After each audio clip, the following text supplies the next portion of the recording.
औरत का फैसला।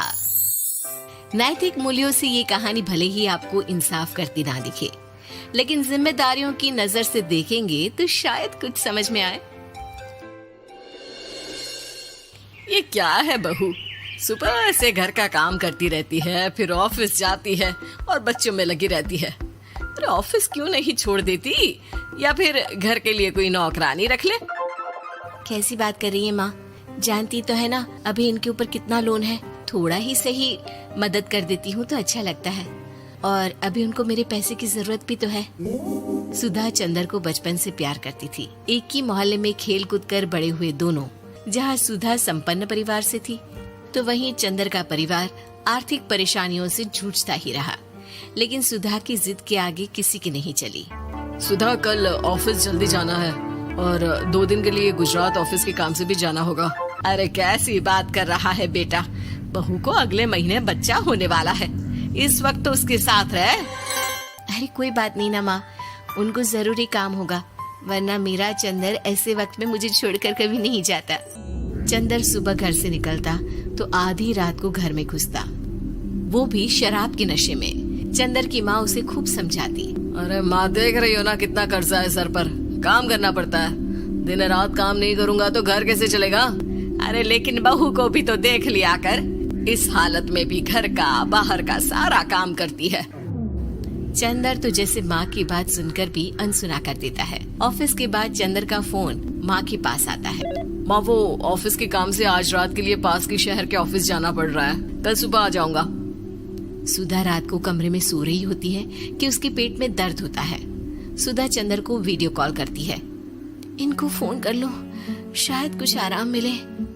लेकिन 10 बार फोन करने पर भी वो सुधा का फोन नहीं उठाता। ऑफिस के काम से गए हैं, हो सकता है बिजी हो। कितनी मेहनत कर रहे हैं हम लोगों के लिए। सुधा सो तो जाती है, लेकिन अकेले उसे कमरे में डर लगता है।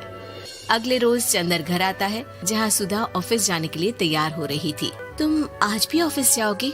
कल रात भर तो ड्यूटी की है, थक जाओगे, छुट्टी ले लो ना। अरे नहीं नहीं, कैसी बात कर रही हो, ये तो पॉसिबल ही नहीं है। अच्छा रुको, मैं जल्दी से तुम्हारा खाना और नाश्ता बना देती हूँ। बेचारी सुधा ऑफिस जाना छोड़कर लग जाती है पति के लिए खाना बनाने, उसके कपड़े प्रेस करने और जरूरत का सामान मुहैया कराने के लिए। हो सके तो रात की ड्यूटी मत लिया करो ना, मुझे बहुत डर लगता है।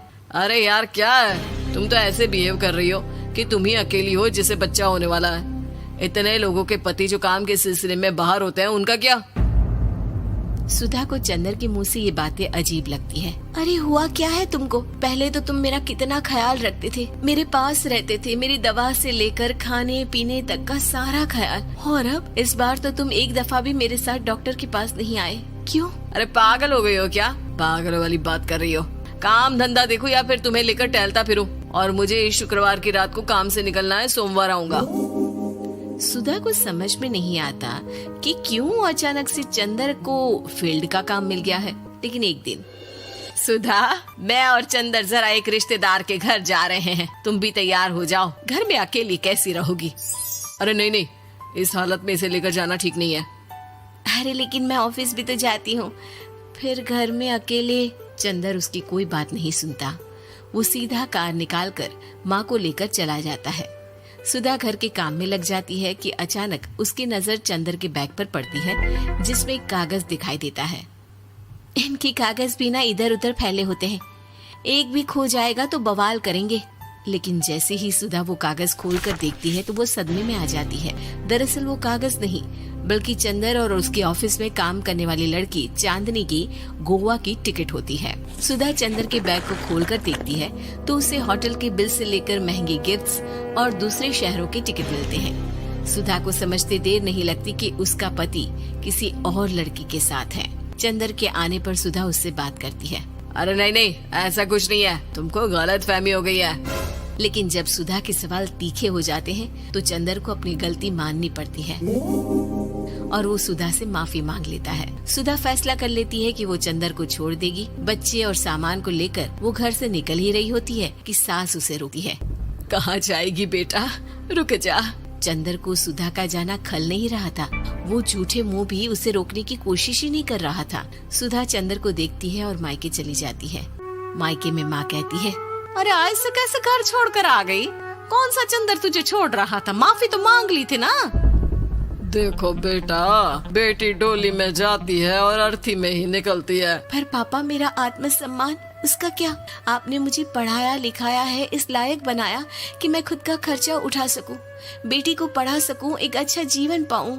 अरे लेकिन पति की जरूरत तो होती है ना सुधा दीदी, और अगर आपको नहीं है तो इस बच्ची का सोचो जो अपने पिता से इस कदर जुड़ी है। आने वाले बच्चे की सोचो जिसके आने से पहले ही आपने पिता का प्यार से दूर करने की सोच ली। सुधा फोन देखती है लेकिन चंदर का कोई कॉल नहीं होता। वो समझ नहीं पाती कि अपने आत्मसम्मान के बारे में सोचे या बच्चों के बारे में। मम्मी, हम नाना नानी के घर से दादी और पापा के पास कब जाएंगे?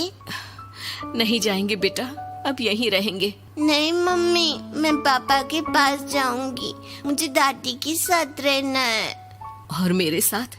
हाँ, आपके साथ भी तो, सबके साथ माँ। देखो सुधा दीदी, आपके सर पर पिता का साया होना जरूरी होता है। अपने घमंड के लिए पिता और बेटी को अलग मत करो। सुधा अब सामान उठाकर अपने ससुराल जाने लगती है, लेकिन मन में सवाल रह जाता है कि जिसे दुनिया घमंड समझ रही है वो उसका आत्मसम्मान था। चंदन ने माफी जरूर मांग ली, लेकिन कभी ये एहसास नहीं दिलाया कि वो सिर्फ उसी का है।